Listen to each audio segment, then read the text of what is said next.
Hello, everybody. Today I'm speaking with Robert Johnson, who is a co-founder at 24-Hour AR. And Robert will explain what AR stands for. And his company is a compliance company for selling products in the EU and the UK. And today we're going to talk about EU compliance and the role of the importer, which can take different forms, or let's say the operator based in Europe, right? Anyway, we'll unpack this because it can be a little bit difficult for people to understand, but it's really critical to understand it if you sell products in the European Union or the UK. All right, well, welcome to the show, Robert. This is the first time we have you on as a guest. Maybe you can give us an introduction about into what you do. What does your company do? Yeah, thank you, Renaud, and I'm happy to be here. Yeah, so my name is Robert. I run together with my co-founder a company called 24-Hour AR, based in Rotterdam in the Netherlands. And yeah, so we help companies sell their products legally in the EU and the UK.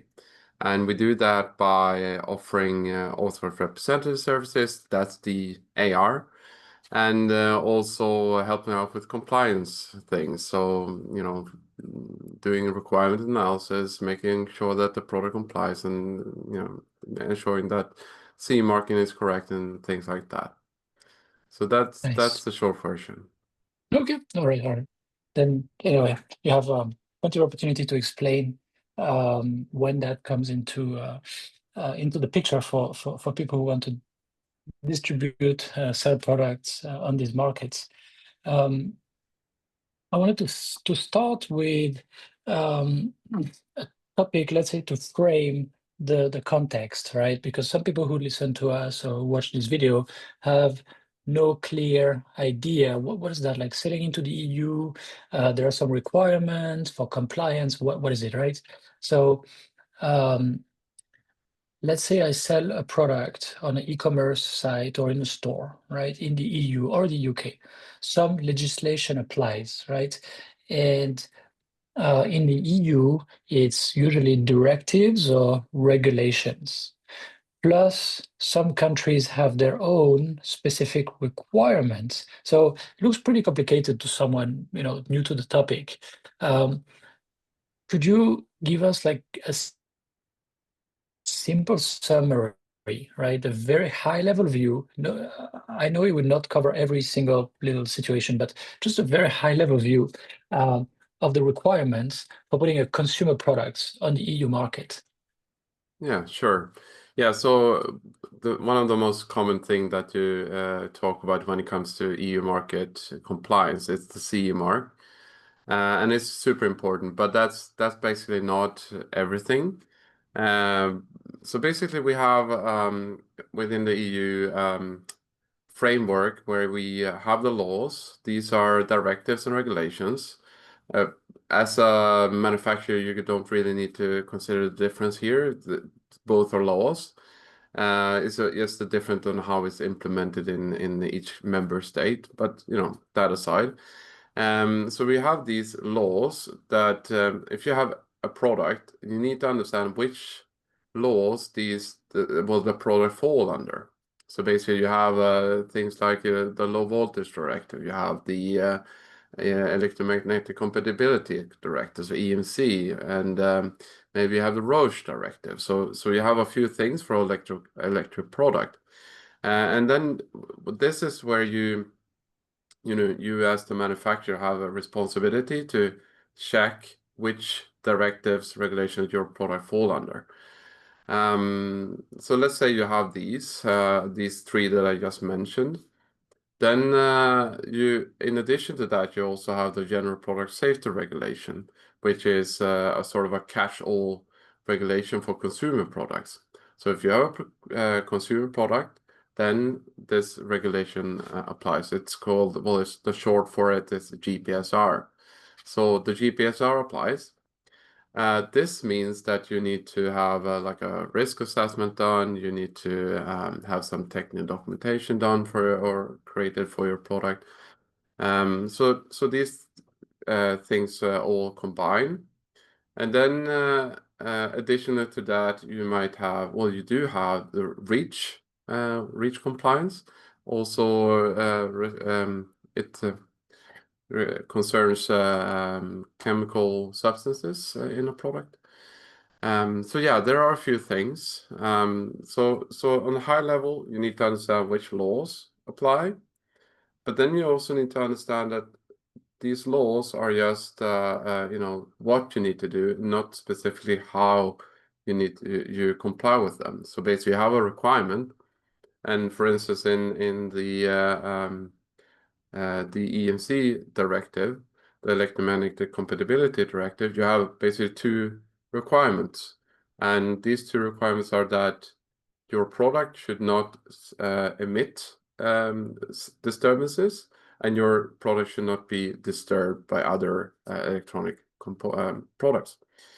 So quite vague, but then you have the standards. So that's the next level. Then you use the standards, which are more directed to a specific product type. So there are many standards for EMC, and they are all related to different kind of products. So then you need to understand or find which EMC standard you use to comply with the EMC directive. So it's kind of a pyramid, right? So you have these high-level requirements, and then bottom down you have the standards that you also need to comply with.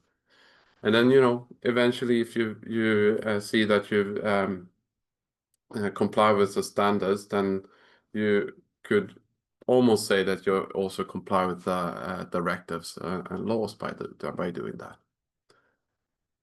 Okay. Before we go any further, you said a very important word, the manufacturer. And I see that as something that people tend to misunderstand. So let's say I'm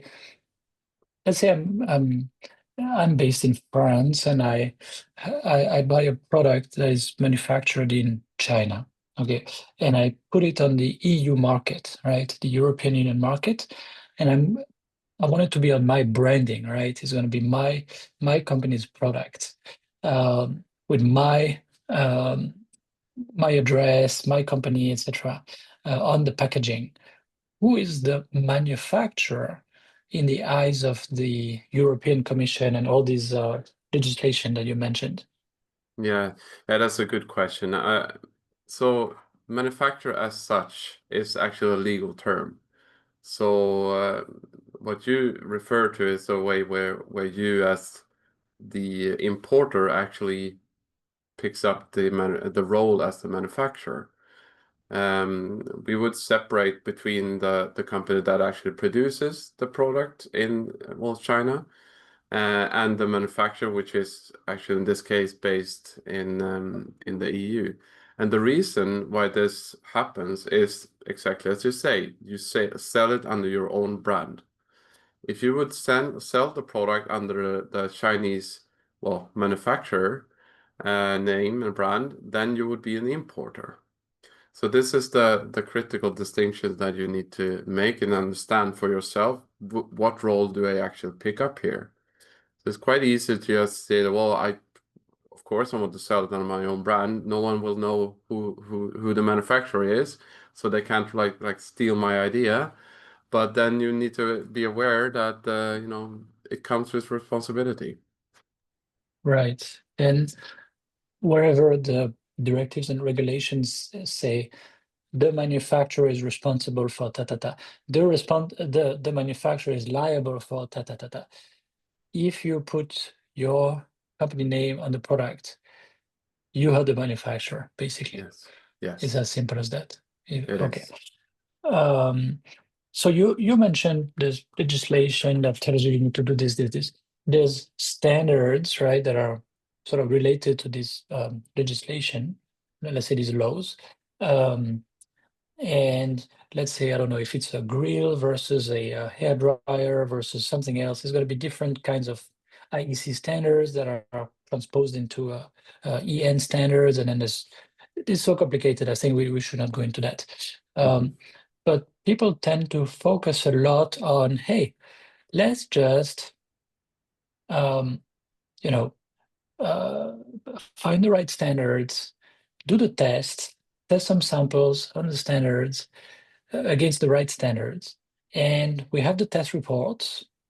Often they call it certificates, by the way, but for most consumer goods, actually, these are not certificates. There's no need for certificate. And then they say, okay, I'm covered, right? And I'm sure a lot of people come to you with this kind of how to say, thinking in their minds, right? What do you tell them in a simple way, again, without going into small details? No, I get your point, and absolutely. So the common question is that someone would reach out and say, "Well, I want to sell this product. Is it enough?" And then they send over some certificate, maybe a test report, and is this what I need? Possibly a declaration of conformity, which of course could be one part as well. But yeah, the compliance versus a standard is one part of it, but you also need to, within each regulation directive, there are a list of technical documentations that you also need. So you might need a bill of material, you might need to have a risk assessment done, and a few other things. So of course, a user instruction, also one of the common mistakes.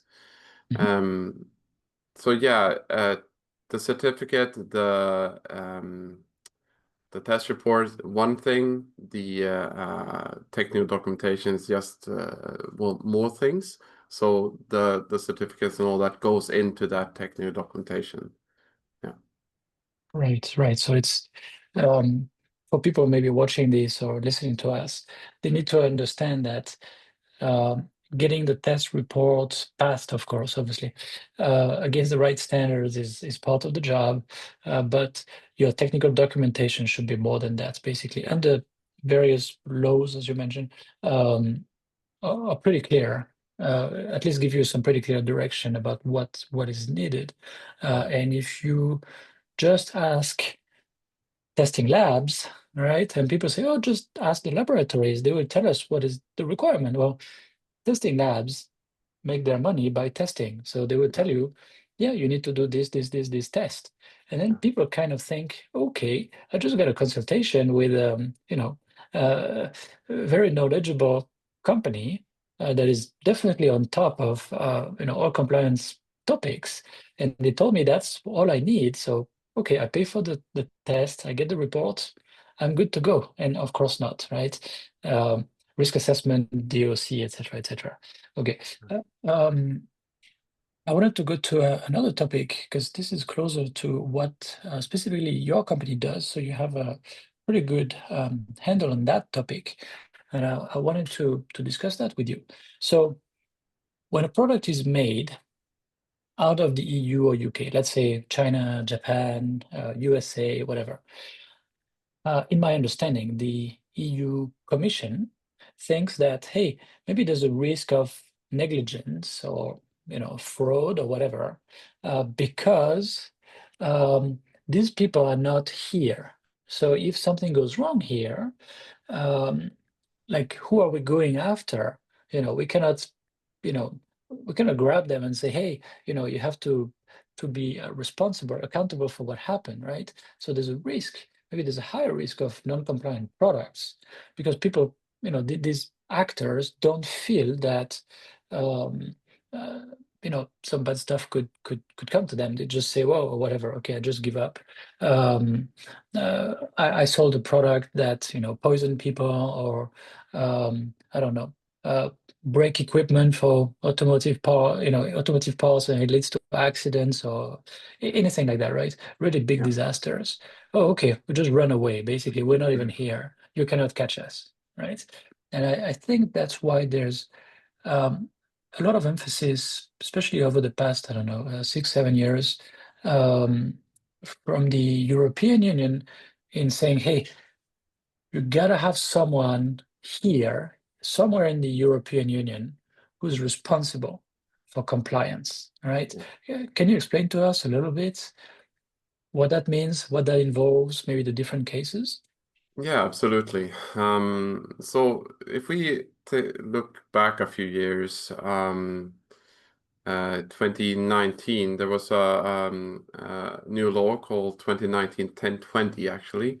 This is what we would refer to as a market surveillance regulation currently.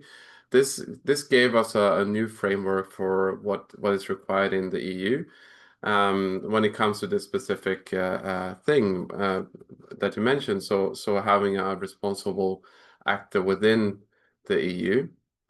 Now this mostly referred to CE mark products, and a few years ago, not a few years ago, not even 1 year ago, so end of 2024, we had a new product safety regulation that was published or started to apply.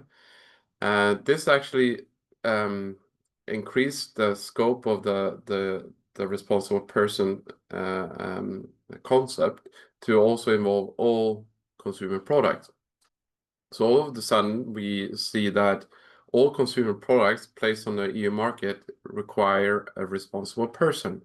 And so this responsible person can be any of basically four things. We have the manufacturer as such. If you're based in the EU as a manufacturer, you are the responsible person for that product. You might have the importer, which is the person that buys a product from a third party, third market, like the UK or China or the US or so, and places that on the EU market. You might be the fulfillment service provider, companies like 3PLs and like Amazon, like online sellers. Those companies can be this responsible person as well, if there is no one else that has already picked up that part. And then you have this final version of this is the authorized representative. So this is a company that is appointed by the manufacturer to act as their responsible person within the EU. And that's actually what we offer as a service as well. So that's Yeah. the authorized representative services that we offer. Yeah. Right. And so, okay, so if I summarize, in some cases, let's say I buy this mouse from China, okay, and I'm going to start to sell it in the EU. So based on everything you said, right, there's going to be some chemical restrictions based on rust because it's electrical, reach, maybe POP. Okay, so there's some chemical restrictions laws. Okay, then there's some of them. Okay, it's an electronic product. Yeah, EMC, LVD. Okay, maybe together with RED, Radioelectric Directive. Okay. You have these types of directives that will apply and that then are related to standards below that, right? So for example, Yeah. low voltage directive, this is IT product typically with computers. So it's going to be EN 62368-1, Yeah. which has like such a long list of potential hazards and blah, blah, blah, blah, blah, right? So now we're starting to really go into the details and it goes even deeper. Okay. And there's some other requirements. So let's say I have an idea about all these requirements and I make sure that I get all the test reports and that I do the other work, right? I have the risk assessment, bill of materials, user manual, etc., etc. The packaging itself has its own requirements. The labeling has its own requirements. The CE mark has to be in a certain shape and size, etc. Okay. Let's say I do all that work. I know that this product is kind of ready to be put on the market, but either I'm going to work with an importer and they're going to import the products, but then they will need to have a lot of this information, right? Maybe you can speak about the downside of working with a company that will import. They will be the importer of record, and I would need to share some information to them. Maybe can you explain a bit? Yeah, so as a as an importer, you need to be prepared to pick up some legal tasks. Basically, you need to be the liaison between the manufacturer and the market surveillance authorities. If there's a recall, you need to act on that to make sure that everything within that field is handled properly. And you need to also, store some documentation from the manufacturer. So that's for the importer what you need to be prepared to do. And then as a manufacturer, you need to be prepared to share all the details on your products, like drawings, test reports, schematics, things like that, that you may or may not will be willing to share to all your importers, because that's the other thing, right? You might have 50 importers. Then you need to be prepared to share the same information to all these 50 importers within the EU. So yeah, that's one of the things you need to be prepared for, I think. Right. And then, so what are the alternatives to that? And when do people then engage a company like yours to say, I want an authorized representative, right? Yeah, so I think it's when the manufacturer realizes that this is the scenario, right? So we have these 50 importers. Working with one compliance partner instead of 50 is a much better choice for us, specifically. And then you have a completely different business case where you sell direct to consumers. Even when you do, you'd still need a responsible person within the EU, and this one would be who? Well, you'd probably choose a author representative in this case. Otherwise, you need to, say that well, each consumer would then be the importer, right? So that would be a mess. So you'd likely end up with that scenario, that situation that when selling online, for instance, direct to consumers, best choice is to go for an all-source representative. Right. Yeah. We work with a lot of companies that, develop their own products, but then maybe they have some orders in Germany, some orders in the UK, some orders in France, some orders in Spain, some orders in Italy, etc., but not enough to justify sending a batch of products every time. And then often they end up drop shipping, especially at the beginning when demand is a bit soft.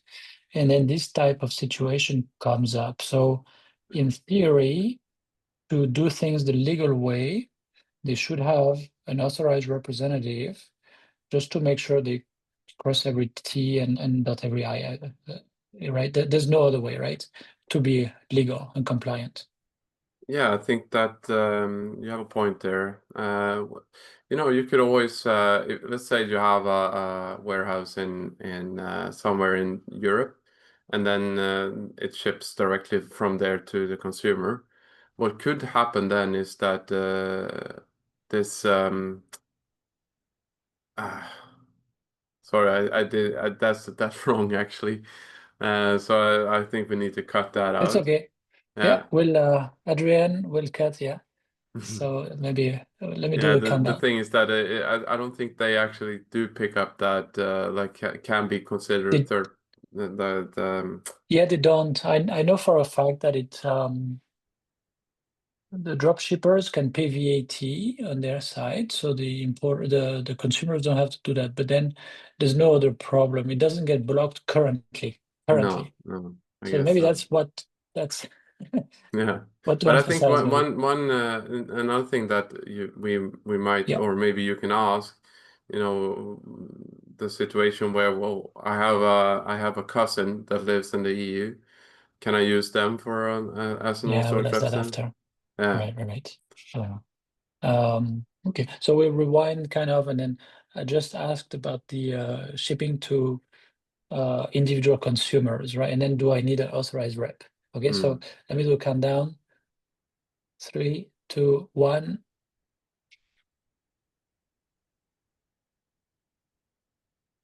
Go ahead. Oh, you want me to ask again, or Maybe you can ask me again. maybe I ask again? Yeah. Okay. Yeah. Let me see. Yeah. 3, 2, 1. Okay, there's a special case. You mentioned companies that ship directly to consumers. For example, we have a lot of our customers. They develop their own products, and at the beginning, sales are not very high. They have maybe 20 customers in the UK, 50 customers in Germany, whatever. Okay, it doesn't make sense to send as a batch and then redistribute over there. If the products especially are a certain shape and weight, it's more economical to drop ship directly from China or Hong Kong. But in that case, should they work with an authorized representative in the EU? What is the situation then? Yeah, so there's definitely benefits from doing that. When you do that shipment in that way, you might end up with the products getting checked in customs, for instance. And if you don't have the responsible person written on the product already at that point, then it might get blocked, and you don't get access to the market. So I think that having that the authorized representative in place already at that point is hugely beneficial. And we also need to remember that Right. even when we offer like authorized representative in the EU, that would not be enough to send the shipment to the UK, because that's not the same market, right? So you still need a representative in that market as well. So yeah, we offer that as well, but we just need to be aware of that. Also, selling from the UK to the EU, the same thing. It's not the same market, so at that point, you need to have a responsible person in the EU. Okay, so you have two topics here. I want to dig a little bit deeper. Number one, so the EU and the UK have pretty similar legal frameworks for a lot of things. Okay, we were discussing this actually. Let me think. Earlier this year, with Frederick Gronvist, whom you know from Compliance Gate, he was explaining that the UK is kind of a snapshot of the harmonized legislation of the EU, but stuck somewhere around 2020, right? So, but it's still pretty similar. For most companies, for all intents and purposes, it's still mostly similar. However, these are two separate blocks that consider each other outside of the market. So selling from UK to EU, selling from EU to UK, or selling from another country to EU and UK, every time it has to be considered two separate blocks. And, and then if the company needs an authorized rep in one of these blocks, they want to do the same in the other block, they also need a separate contract with a company in the UK as a legal rep in the UK, right? Okay. And then to come back to the example of the company that ships directly, let's say, for example, drop ships from China. So it's safer if there's an authorized representative. Otherwise, if in case the customers are going to look at the package and say, what is this? There's no EU address, right? Let me look into that. Okay, there's a problem here. They're going to stop it, right? Okay. But is it any address, like any person or company in the EU would be okay? Like, for example, I'm based somewhere, maybe I'm based in Hong Kong. I do this kind of trading. I send things from China to the EU. My cousin is somewhere here in the EU, and I'm going to put his name on it, and he say, okay, no problem, right? And I'm sure some people do that. What do Yeah. you think about it? Yeah, Yeah, definitely. We've heard that as well. People doing that. Okay, so there are basically two things here. The first is that, well, of course, technically you could do this. You can definitely place your aunt or a cousin as the authorized representative. But there's, as I say, two things. First, you need a contract. You need a contract between these two entities or persons. Well, okay, so when I say person, it's not really a person, it's an economic actor, operator instead. Just to be clear on that. But let's say, so yeah, you need this contract, and it needs to, you know, describe exactly what kind of responsibility you do take up as the authorized representative. And well, you know, it's not much currently. You know, it's you need to be able to show the you need to verify that there is a technical documentation. You need to verify that there is a declaration of conformity and things like that. And you need to be prepared to show this to authorities if they ask for it. So in that sense, it's not you know, too much. However, there is something coming, and that's called well, it's a Product Liability Directive. So that is something that comes at end of next year. And with that Product Liability Directive that will be implemented in every member state, the authorized representative will actually have liability of products that they represent. So if a product would cause a damage to a consumer that and you represent that, then you can be held liable for that product, and that is quite a thing actually. Uh, you know, I wouldn't never do that as a private person to pick up such a responsibility because you know, potential damages could reach you know, basically no upper limit. So it's quite a risk to do something like that. Right. Yeah, good point. And my last question is sort of moving forward, looking a little bit into the future, because now we're recording this. Um, this podcast will come out around end of October 2025. We recorded this about 10 days before. But we can see the future of the next few years, right? What is going to come up? And we discussed this before before the call, specifically the Eco-Design for Sustainable Product regulation.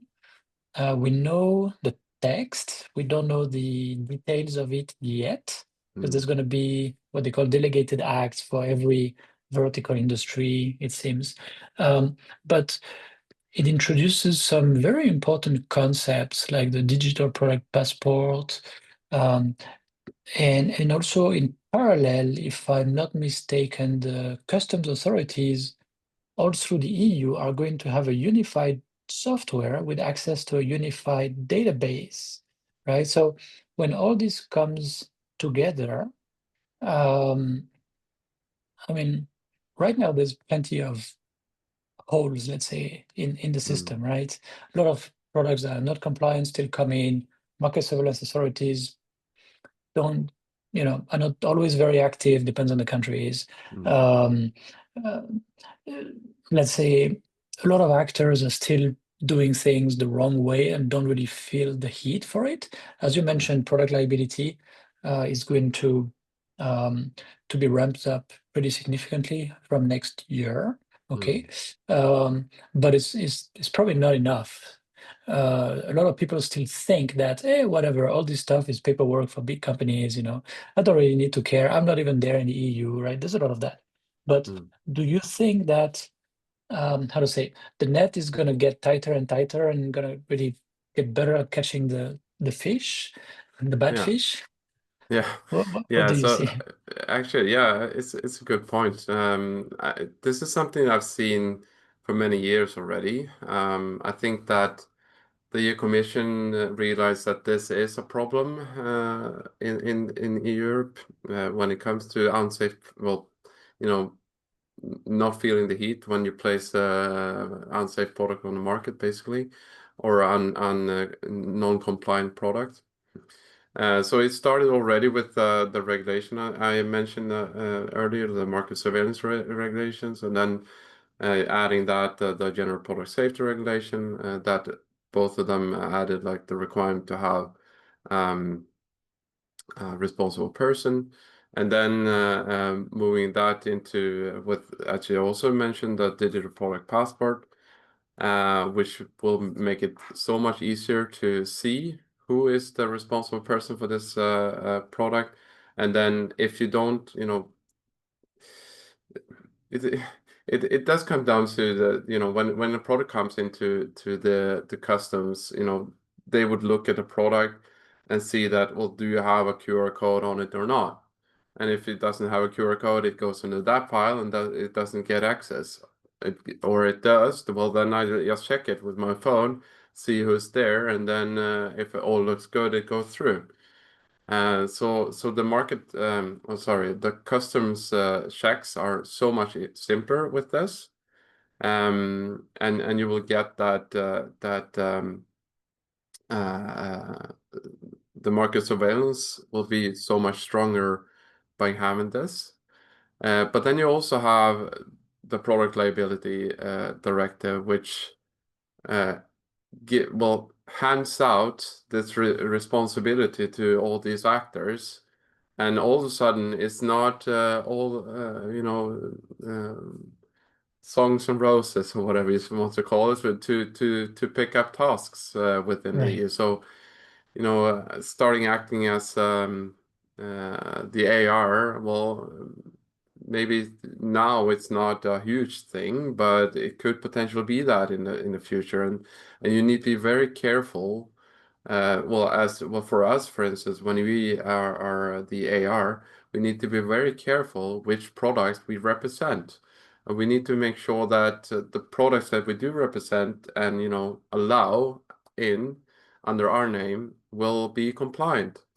And so in a sense, they're building these gatekeepers that the market surveillance authorities and the customs don't really have the manpower to handle.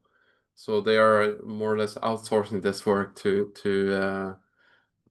economic operators within the EU. So. Right. Yes, through economic incentives and potential liability and requirements for transparency and so on.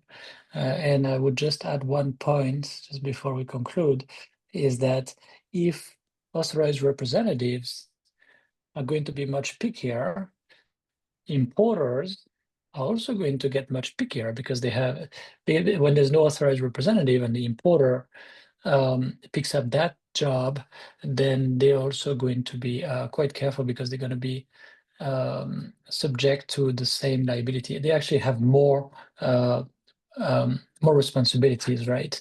If they are also the authorized representative plus the importer, kind of accumulates in a way. So that's quite interesting. Thanks a lot, Robert. I think we reached the end of the show for today. Where can people get in contact with you if some people have questions or need your help or something? Yeah, so easiest would be to visit us at our website, so sorry, 24hour-ar.com. That would be our website. Or shoot an email at info@24hourar.com, and we could see if we can help out with anything. Cool. And AR is like authorized representative, of course, so people didn't get it. Okay, Yeah. nice. Yeah, thanks a lot, Robert. It was a very instructive episode for people to really understand, I think, the basics of compliance in the UK and in the US, because it's basically 98% the same, I guess. Yeah. Great. Thanks so much. And to the listeners of the show, you will hear from us next week as usual. Thanks.